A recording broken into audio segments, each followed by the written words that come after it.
केन्द्रापड़ा जिला हरेकृष्ण हाईस्कूल हीरक जयंती प्रस्तुत बैठक भुवनेश्वर स्थित गिरिदुर्गा मंदिर परिसर में अनुष्ठित हो 1965 2025 मसीहा ब्याचर पुरातन छात्र छात्री नहीं आयोजित बैठक में दर्पनारायण माहुंत पौरोहित्य करते अध्यापक दुर्योधन परिड़ा गौरहरि कुंड रवीन्द्र परिड़ा सहदेव मल्लिक मुरलीधर सामल नृसिंह तराई गंगाधर दास प्रमुख आसंता हीरक जयंती समारोह पर विभिन्न प्रस्ताव आगत करने सहित विद्यालय उन्नति पाठागार और खेल पड़ियार सुविधा संक्रांत में मतामत रखिते। एप्रिल प्रथम सप्ताह 3 दिनिया जयंती समारोह हरेकृष्ण हाईस्कूल परिसर में अनुष्ठित होगा स्थिर होता। यह अवसर में कार्यक्रम संपादन पर विभिन्न कमिटी गठन कर शिक्षक और पुरातन छात्र छात्री माने हाईस्कूल जीवनर स्मृतिचारण करते। त्रिलोचन साहू कमलाकांत बेहरा नित्यानंद कर करुणाकर स्वाई सुमंत माझी प्रमुख आलोचन में अंशग्रहण करते। अभय कुमार दास धन्यवाद अर्पण करते। आमे आज निष्पत्ति ग्रहण करूँ विभिन्न कमिटी फर्मेसन हम निष्पत्ति ग्रहण करूँ केमती सुरुखुर एवं आनंद उत्साह आमर जो आसूची हीरक जयंती केमती पालन हम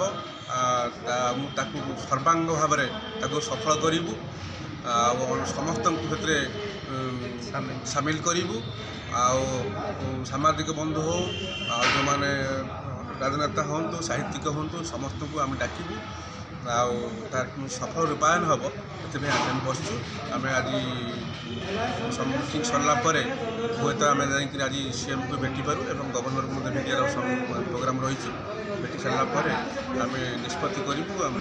हीरक जयंती समारोह आम विद्यालय पालित हम आमर भुवनेश्वर में आम विद्यालय अध्ययन करुवा भाई माने ये एकत्रित होती एवं यही समावेश किभली भाव में आम भल भाव पालन करूँ एवं क्यों गेस्ट भाव में नबू से संपर्क में आम आलोचना करूँ एवं परवर्ती पर्यायर ये अनुष्ठान केमती धूमधाम पालित हम से आलोचना रखी कार्य कर।